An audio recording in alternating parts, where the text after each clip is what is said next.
Muito obrigado, André. Muito boa tarde a todos. Prazer em poder estar aqui com vocês mais um trimestre, podendo falar sobre o PIS, esclarecer dúvidas, atualizar vocês sobre o fundo e a performance dos ativos. Acho que é sempre muito importante a gente poder ter esse contato, né? Como o André mencionou, né? Não só através desse webcast, mas também através dos nossos e-mails, nossos contatos. Vocês também podem sempre estar bastante à vontade para fazer perguntas e, ou seja, trazer temas aqui relacionados ao investimento de vocês. Tá bom? Muito bem. O Marcelo Franco, vocês já conhecem também, vai me ajudar aqui na apresentação. Podemos já projetar a apresentação, por favor? Eu vou fazer a abertura e vou passar depois a palavra para o Marcelo. Vamos lá.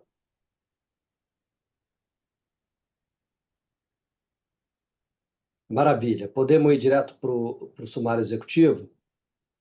Muito bem, pessoal. Então, lembrando para vocês, né, esse fundo ele está totalmente alocado, né, o capital que foi levantado está totalmente alocado nas debêntures que nós provemos para o Grupo Care, para financiamento dos projetos eólicos, então, numa estrutura de dívida mezanino, como vocês conhecem, com mecanismos de dívida mesmo, né, ou seja, indexado à inflação, mecanismos contratuais, né, de proteção, com vários elementos que nós vamos lembrar para vocês aqui ao longo da apresentação e, obviamente, com uma governança importante aqui para o nosso fundo relativamente a esses investimentos. Do ponto de vista dos ativos, tá? Fechando aqui o ano 2024, comparando o quarto trimestre de 24 com o quarto trimestre de 23, a gente começa a notar uma melhora no recurso eólico, nos ventos médios, acho que esse é um tema importante. Por outro lado, o setor elétrico brasileiro, não só esses projetos, mas todos os projetos, principalmente de renováveis, solar e eólicos, e principalmente localizados no Nordeste, estão sofrendo essas famosas restrições involuntárias, né? Que é o famoso curtailment, que nada mais é do que você ter o sistema não conseguir absorver sua energia, né? E, portanto, o operador do sistema pede para que os projetos desliguem a geração em determinados momentos para que evite sobrecarga. Tem algumas razões que originam isso, e o Marcelo vai explicar um pouco mais, mas esse foi o grande ofensor aqui da geração no quarto trimestre, ou seja, por conta disso, a geração do quarto trimestre de 24 foi menor que a do quarto trimestre de 23, e da mesma forma de 2024, do ano inteiro, menor do que o do ano de 2023. Não fosse o curtailment, o quarto TRI de 24 teria sido maior que o quarto TRI de 23 e o ano de 2024 teria sido maior que o de 2023. No caso do quarto TRI, 5%, e no caso do ano, 4%. Então, a boa notícia é o recurso eólico melhorando. A notícia que não é boa é o tema do curtailment, que todo o setor está passando, tem toda uma discussão acontecendo, depois a gente pode falar mais disso também, né? Para que tente se resolver esse assunto. Muito bem, sobre as distribuições do fundo, né? O fundo já distribuiu até hoje R$ 26,20, tá? Desde o início, então praticamente R$ 200 milhões distribuídos para os investidores. Portanto, a gente está aqui agora, né? Lembrando a vocês que em fevereiro foi pago 40 centavos por cota, o que cumpriu o guidance que a gente tinha dado no ano passado de 1,45 por cota no quarto ano do fundo, tá? Outro tema importante de lembrar para alguns de vocês, nós, enquanto gestores, não estamos cobrando taxa de gestão. A taxa de gestão está sendo diferida por conta da questão relacionada aos dividendos. Nós estamos diferindo a nossa taxa de gestão, portanto, não está sendo cobrada e será cobrada somente lá na frente nos eventos de liquidez esperados para o fundo, né? Que nós vamos lembrar aqui para vocês, tem alguns eventos de liquidez que deverão acontecer em 2027, 2028 e também um pouco mais para frente. E somente nesse momento que nós vamos cobrar a taxa de gestão. Então, isso mostra alinhamento do gestor com os investidores, tá? Por fim, a gente reafirma, né, o guidance que nós demos no ano passado referente às distribuições, né?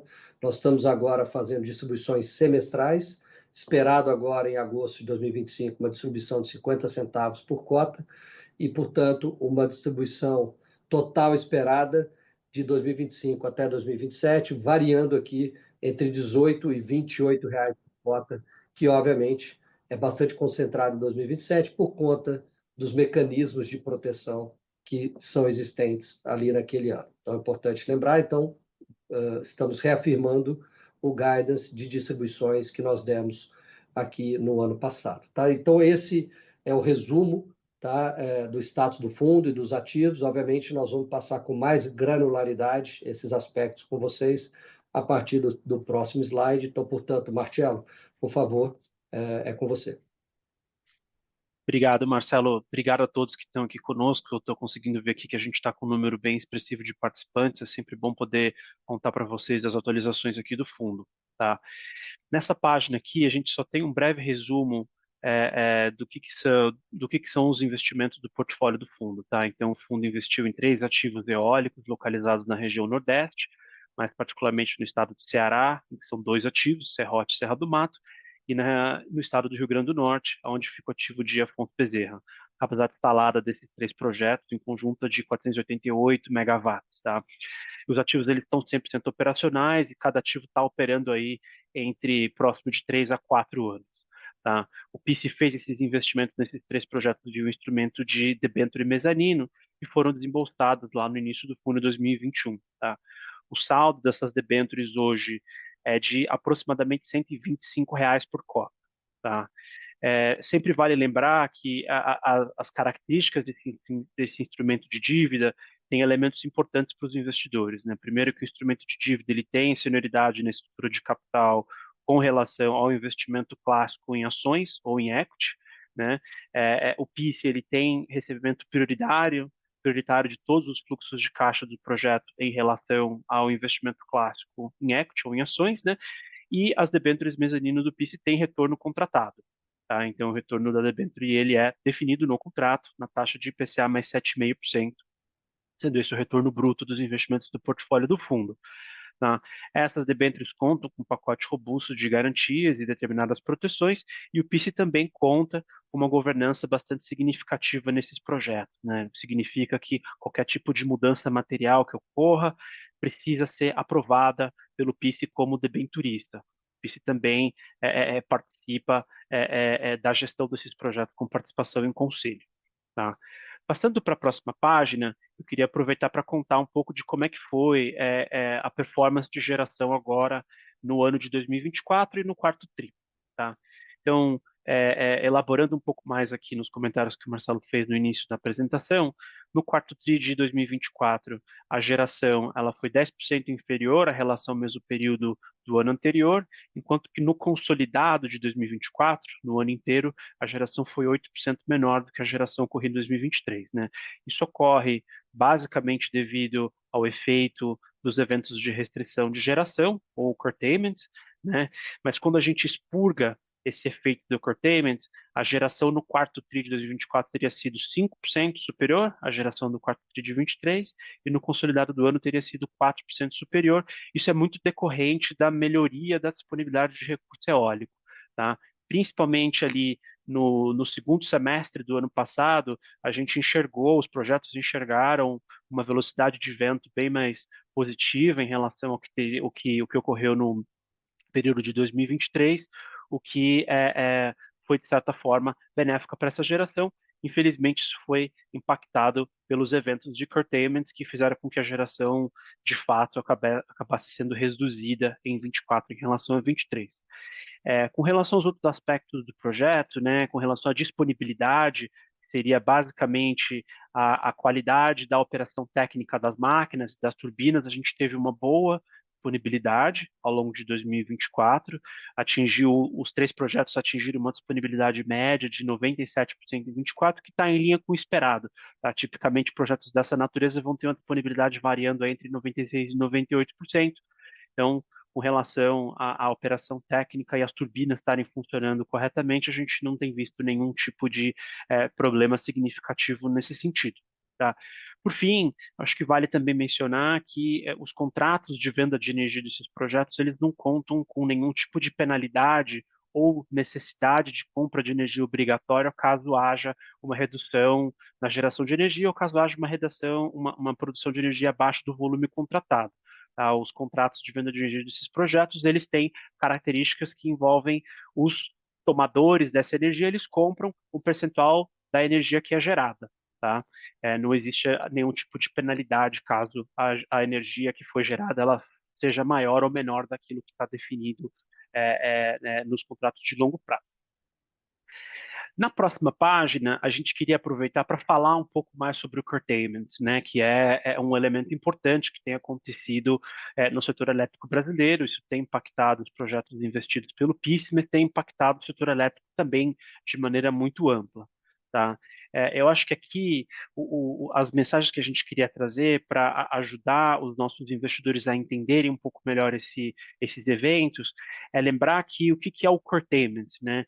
Ele é basicamente um evento em que o parque ou os parques eles estão gerando energia, tá? Mas o operador nacional do sistema, ou ONS, ele solicita para que a geração seja interrompida, tá? E por que ele solicita para que essa geração seja interrompida? Existem três razões diferentes que podem causar esses eventos, tá? A primeira razão, tá, é o que a gente chama de razão de confiabilidade elétrica. Ela é aplicada basicamente para garantir que tem estabilidade no sistema e ela vai estar relacionada com a capacidade das linhas de transmissão em conseguir escoar aquela energia que está sendo produzida numa região e eventualmente sendo conduzida em outra. Tá?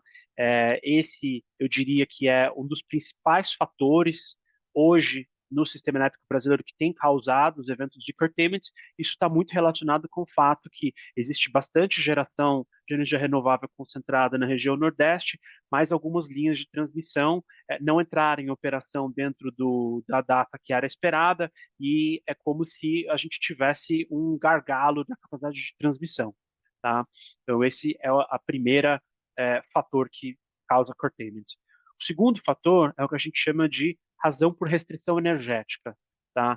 Esse fator é o seguinte: você tem geração de energia elétrica num ponto de geração, você pode até ter a capacidade de transportar esses elétrons, transportar essa energia elétrica para a região onde essa energia vai ser consumida, só que aonde ela vai ser consumida não tem demanda.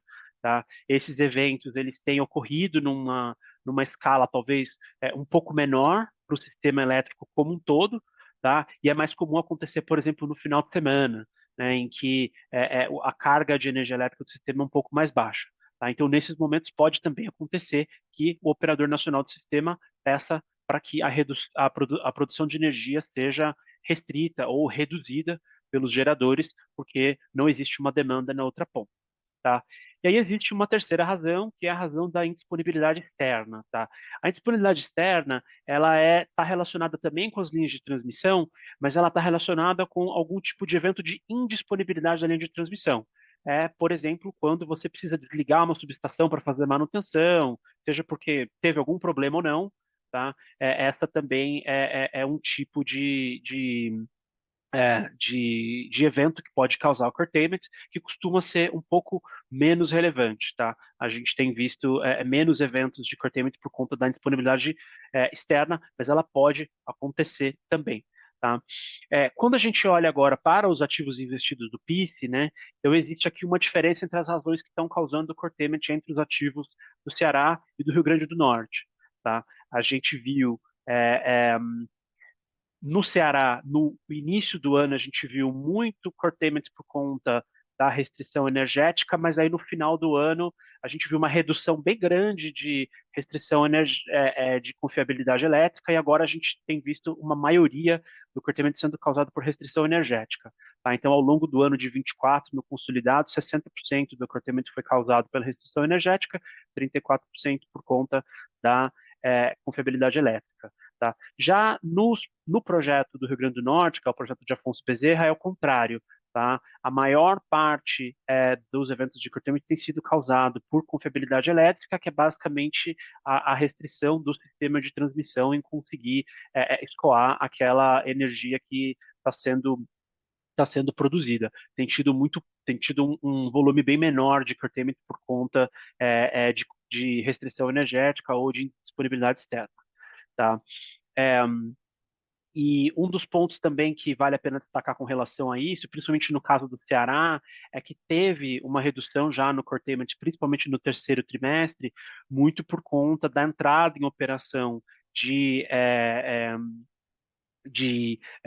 novos ativos de transmissão, das linhas de transmissão, principalmente a linha de Pacatuá, Jaguaruana 2, que ela conecta a região Ceará até Rio Grande do Norte, ela passou a entrar em operação em outubro, né? E o próprio operador do sistema elétrico ele também mudou um pouco a maneira como eles definiam o curtailment, o que aliviou um pouco o efeito do curtailment nos projetos do Ceará, então é por isso que a gente viu um pouco menos de confiabilidade elétrica, tá? Isso reduziu bastante o curtailment no Ceará. No Rio Grande do Norte, a gente ainda está vendo uma magnitude de curtailment bem maior proporcionalmente do que a gente tem visto no projeto do Ceará. A gente imagina que, conforme novas linhas de transmissão que estão sendo contratadas entrem em operação, né, isso também tende a aliviar o efeito do curtailment por conta de confiabilidade elétrica também no Rio Grande do Norte, né, que hoje é a maior parte dos eventos de curtailment. Tá? Um pouco dessa forma aqui que a gente enxerga que o curtailment, de maneira geral, ele tende a ser um efeito que a magnitude dele acaba sendo temporária, né? O mercado imagina, o setor elétrico imagina que deve ter uma queda de curtailment mais no longo prazo, né? Mas a gente ainda assim tem visto esses eventos acontecendo, a gente não imagina que no curtíssimo prazo vai ter uma redução muito abrupta, mas a gente já tem visto melhora nos últimos trimestres para cá. Tá? Eu acho que isso é Passando. importante mencionar também, né? Acho que para quem já está mais tempo investindo no setor elétrico, esse tema do curtailment é um tema novo, é um tema que tem sido, que tem acontecido e afetado os projetos, né, do Nordeste do Brasil substancialmente ao longo dos últimos 2 anos, né? Voltando 5, 10 anos para trás, não era um problema, né? O excedente de geração renovável intermitente foi que gerou este problema e, obviamente, a concentração disso no Nordeste, porque você tem excesso de energia sendo gerada no Nordeste em comparação ao consumo do Nordeste. Então, também tem essa dinâmica e, obviamente, tem as restrições elétricas, tudo que o Marcelo mencionou. Então, por conta disso, tem inclusive o assunto já foi judicializado. Vários geradores entraram, né, na justiça para discutir, né, de quem é essa conta, quem deveria pagar essa conta, né? Hoje, quem está pagando é o gerador, que desliga, pede receita.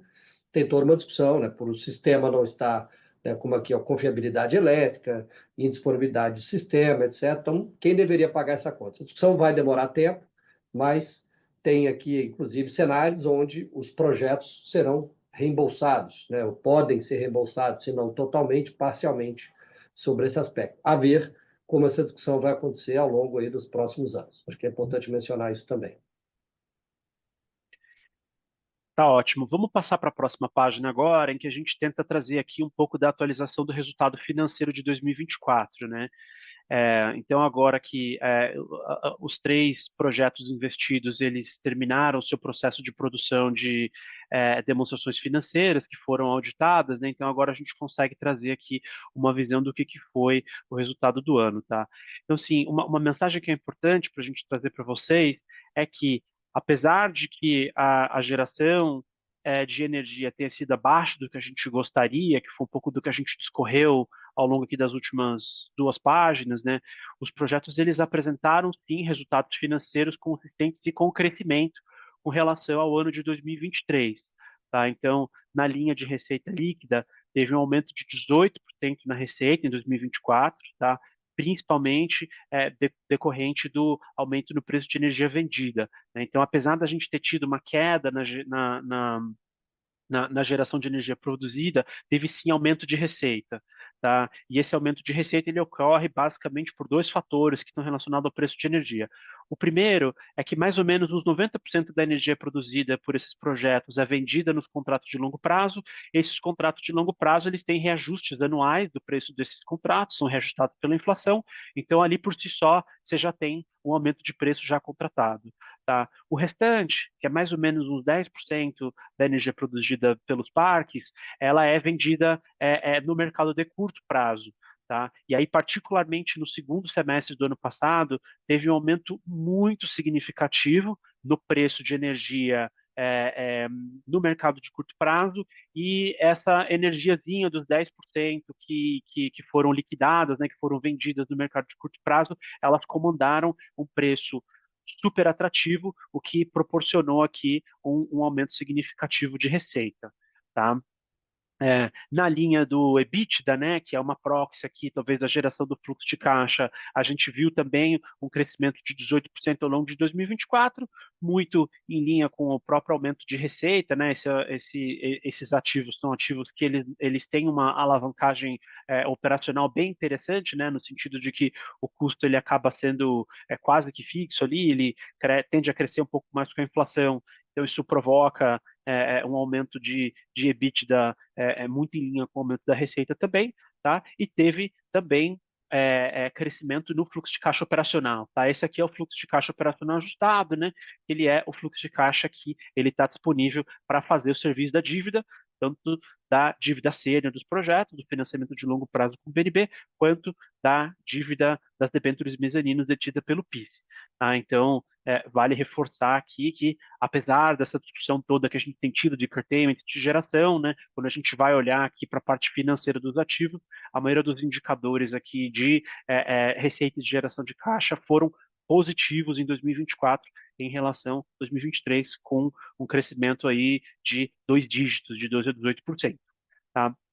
Com relação ao endividamento, houve uma amortização da dívida sênior do contrato de longo prazo com o BNB, conforme previsto. Então, teve uma redução aí de aproximadamente 44 milhões de reais do saldo da dívida do BNB, e a debênture do PIS, né, o PIS recebeu de amortizações 19 milhões de reais dos projetos ao longo do ano de 2024, e teve uma parcela de juros aí de um pouco mais de 100 milhões de reais, que foi juros que foi incorporado ao principal.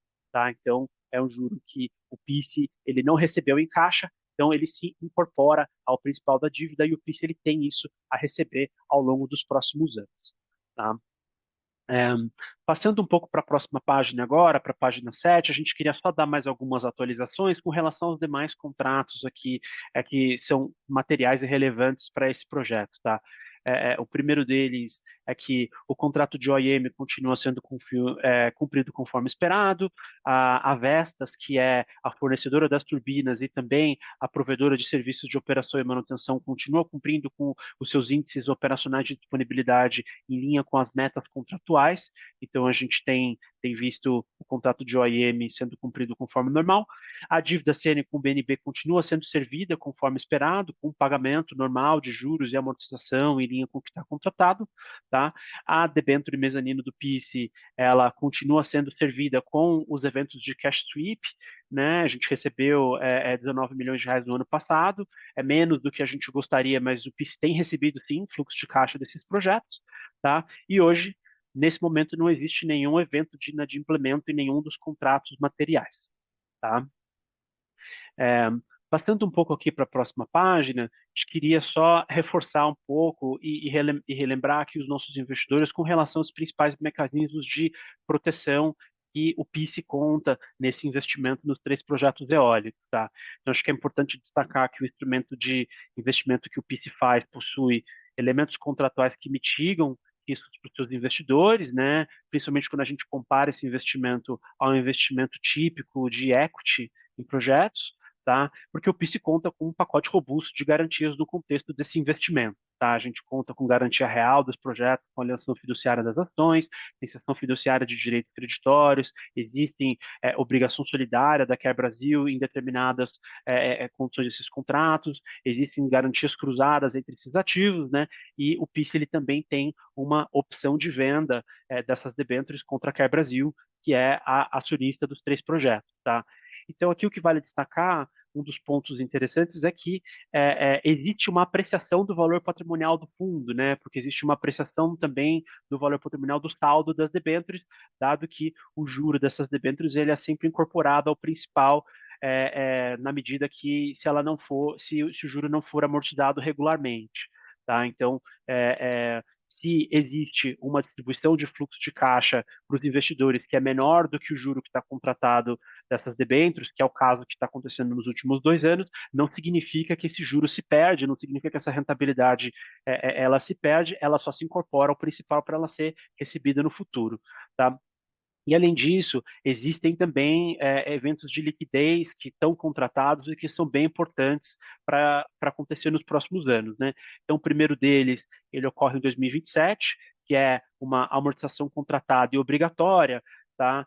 Que ela acontece em junho de 2027 e que ela precisa ser paga ou pelos projetos ou pelos acionistas, em que a gente espera receber de 15 a 20 reais por cota. Tá? Essa é uma amortização que ela não depende de cash sweep, ela não depende do fluxo de caixa dos projetos. Tá? Ela precisa ser feita, seja pelos próprios projetos ou pelo próprio acionista que vai ter a obrigação de fazer esse pagamento. Então, a gente espera receber um volume relevante com relação a essa amortização no meio de 2027. Tá?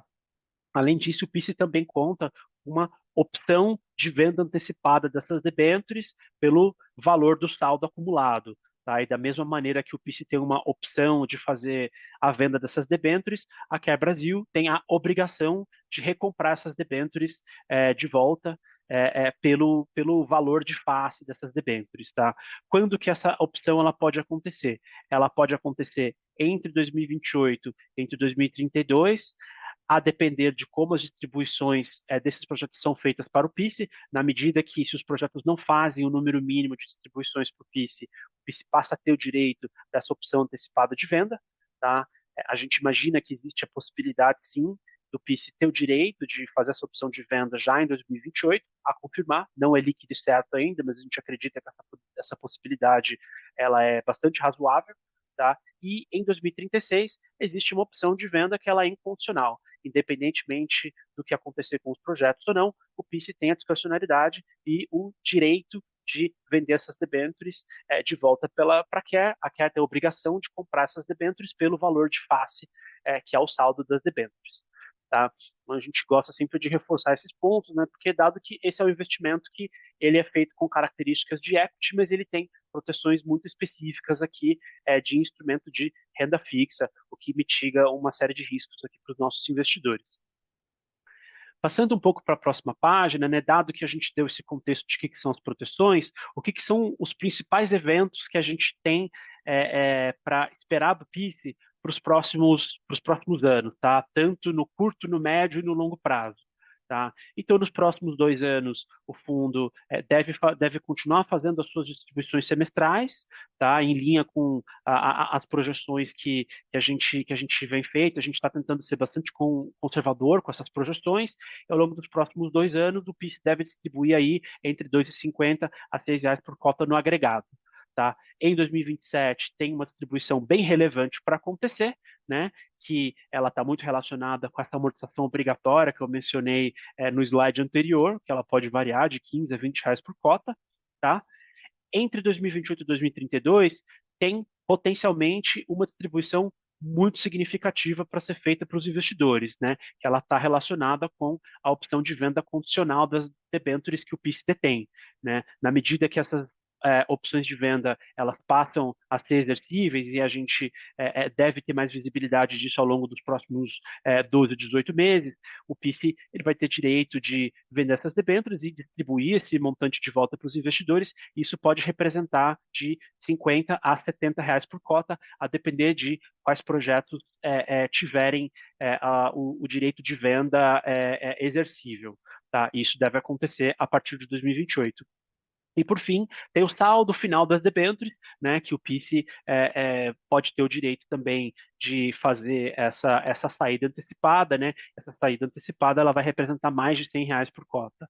Tá? Então, a lógica aqui é que ao longo dos próximos 10 a 11 anos, né, quando a gente soma todos esses fluxos, o PIS ele tem a distribuir para os investidores mais de 200 reais por cota, tá?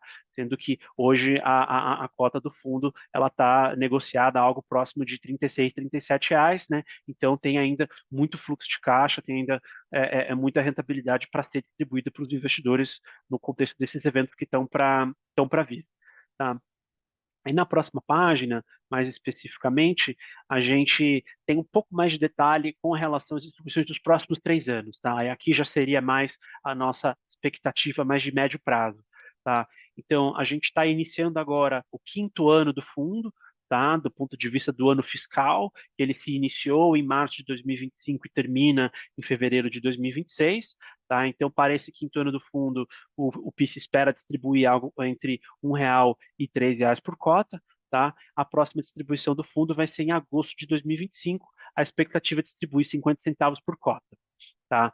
Essa distribuição ela é anunciada no último dia útil de agosto, né? E os investidores recebem esse montante da distribuição 5 dias úteis depois do anúncio.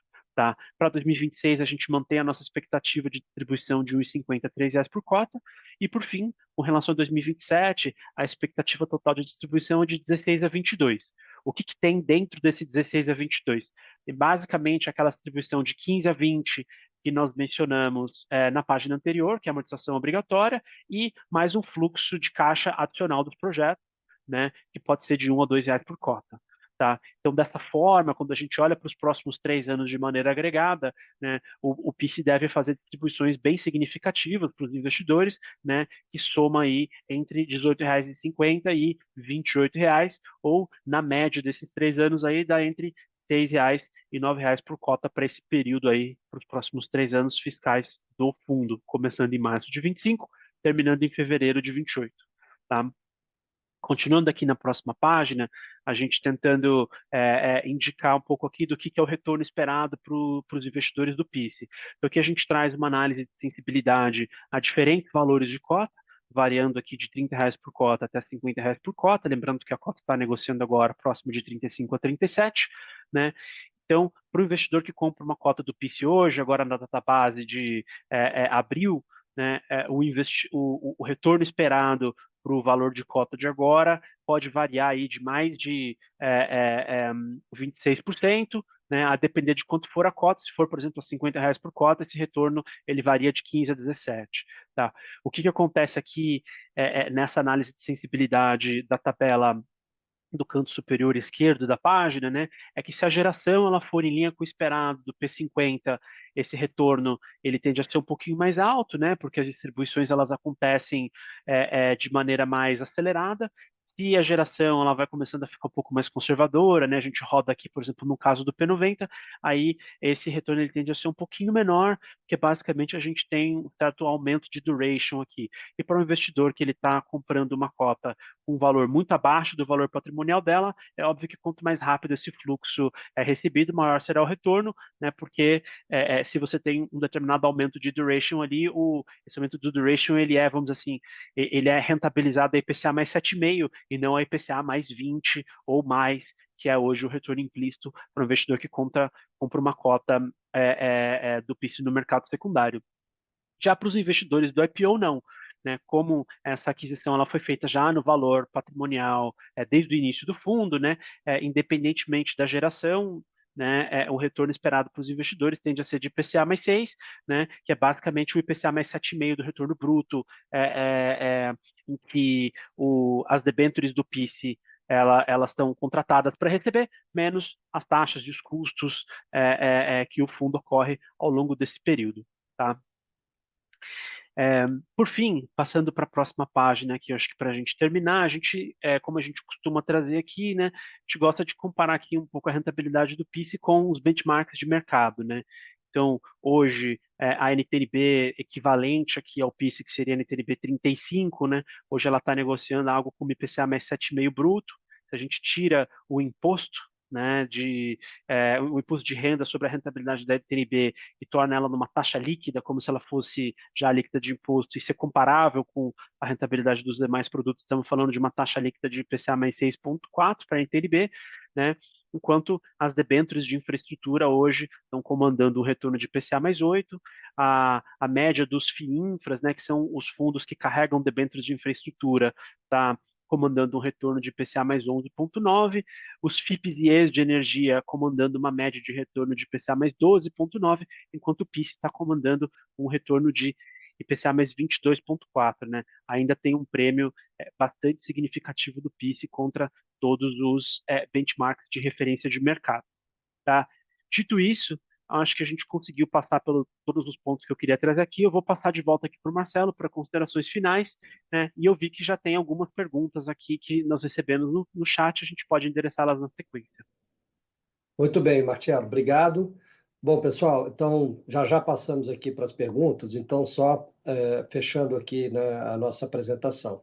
Estou lembrando para vocês, né, nós estamos numa estrutura de dívida, né, a gente ainda vê pessoas com essa dúvida, né, nós não investimos em equity nos ativos, temos uma estrutura de dívida que tem mecanismos de proteção e que, portanto, na nossa visão, tem um retorno contratado para este projeto.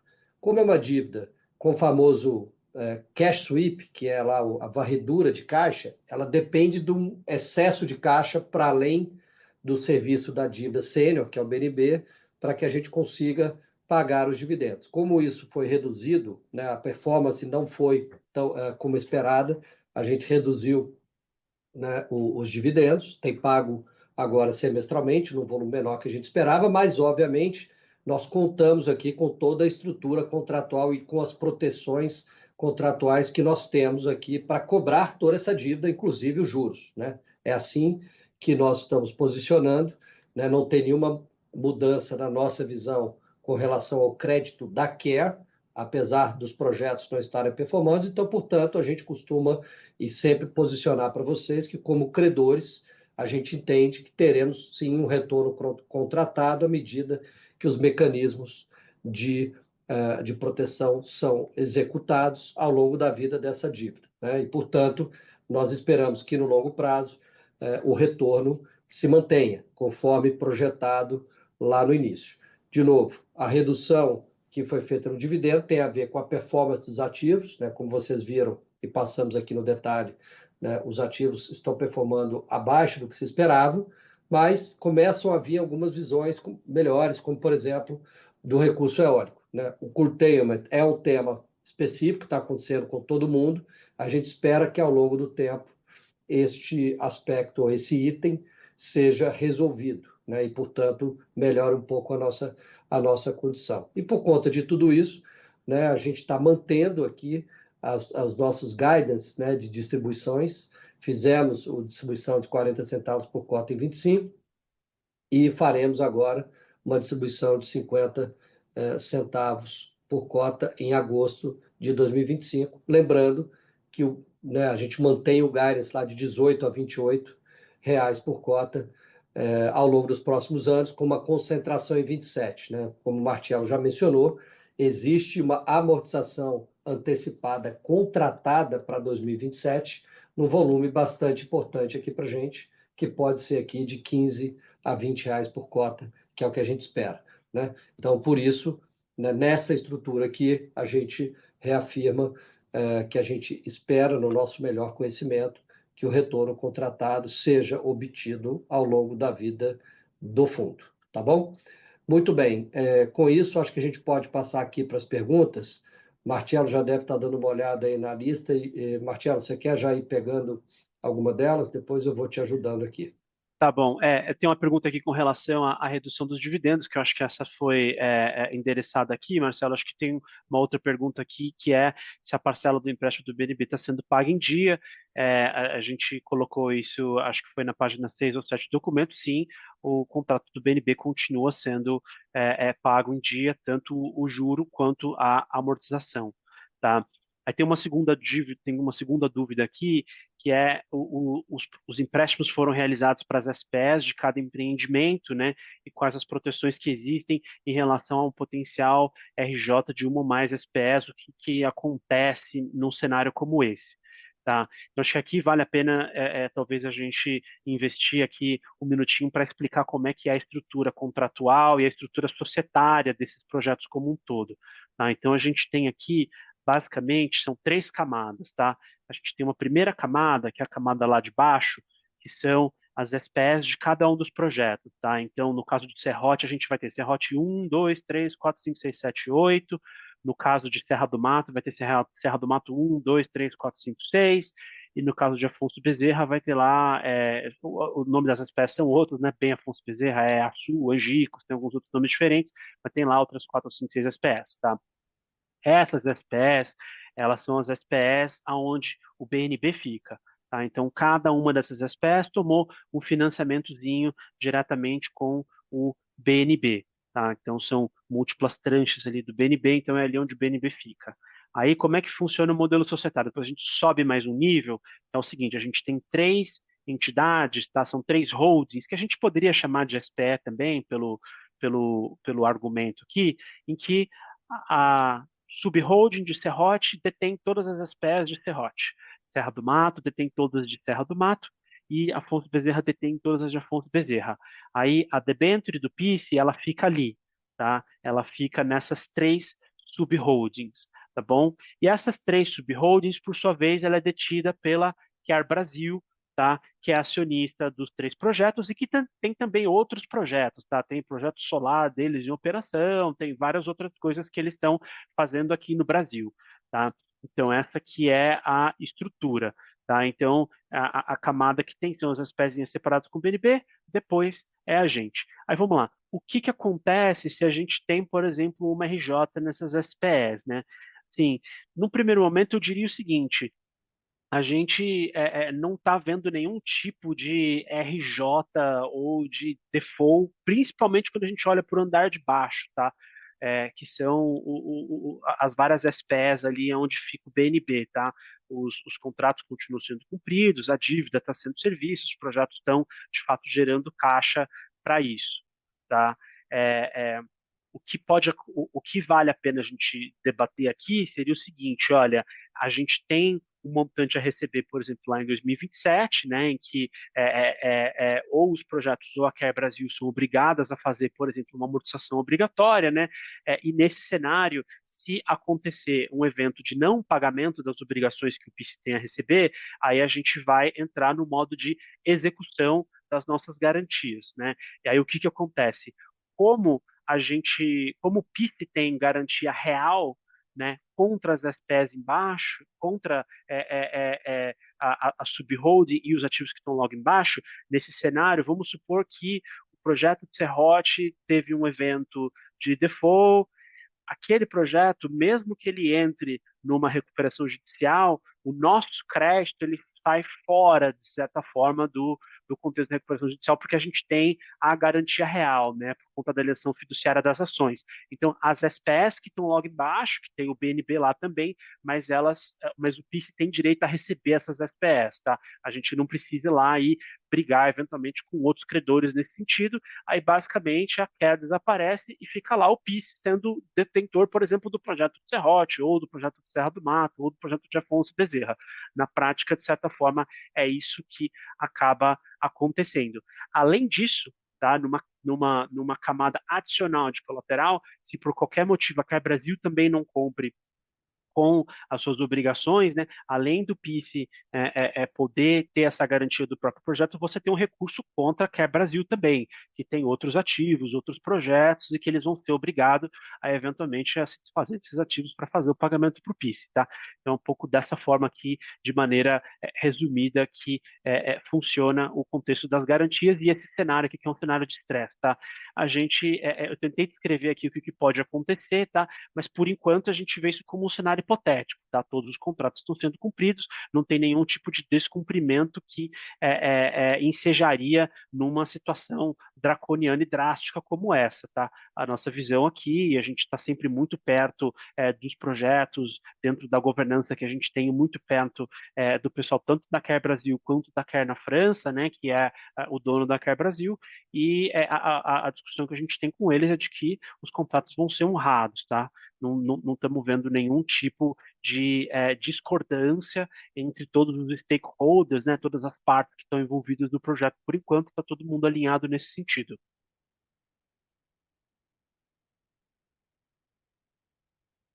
Por fim, acho que tem uma outra pergunta aqui também, um pouco dessa variação, né, que seria no cenário atual, se o fluxo de caixa previsto dos empreendimentos comporta o serviço das dívidas, ou se já é esperado que a Care tenha que aportar algum tipo de recurso, considerando o cronograma de amortização e juros previstos, tá?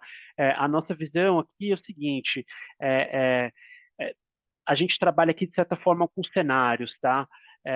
A nossa visão é que, a depender de como continuar o cenário de geração, se houver uma deterioração ainda adicional da geração desses projetos, ou se não necessária, e se não houver uma melhora nesses eventos de curtailment, não no curto prazo, mas mais no longo prazo, pode existir sim a necessidade de que haja um aporte de recurso da Care Brasil para honrar com os pagamentos que precisam ser feitos, por exemplo, o pagamento de 2027.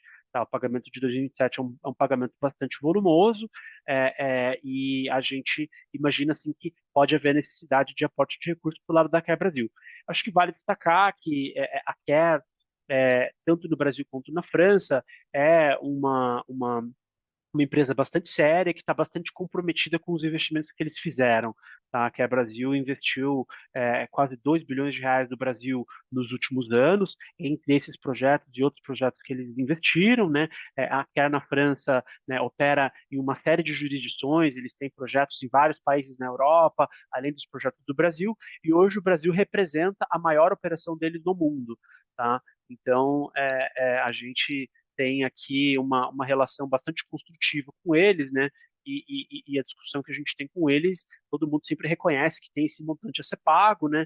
E no nosso acompanhamento e monitoramento do projeto junto com eles, existe sim uma ciência total de que, se houver necessidade de aporte de recursos, né, a CARE vai precisar fazê-lo. Tá? É óbvio que esse evento ainda está para acontecer, né? Ainda tem muita coisa para acontecer até lá, né? São quase 2 anos e meio aí, ou um pouquinho mais de 2 anos, né? Mas por enquanto a gente não vê aqui um risco de não cumprimento das obrigações contratuais por parte da Care, tá? É óbvio que esse momento ainda vai chegar até essas coisas se materializarem, né? Não é algo que a gente pode dar uma garantia para os nossos investidores, mas a gente vê sim uma convicção bem positiva de que o PIS deve sim receber esses montantes que estão contratados.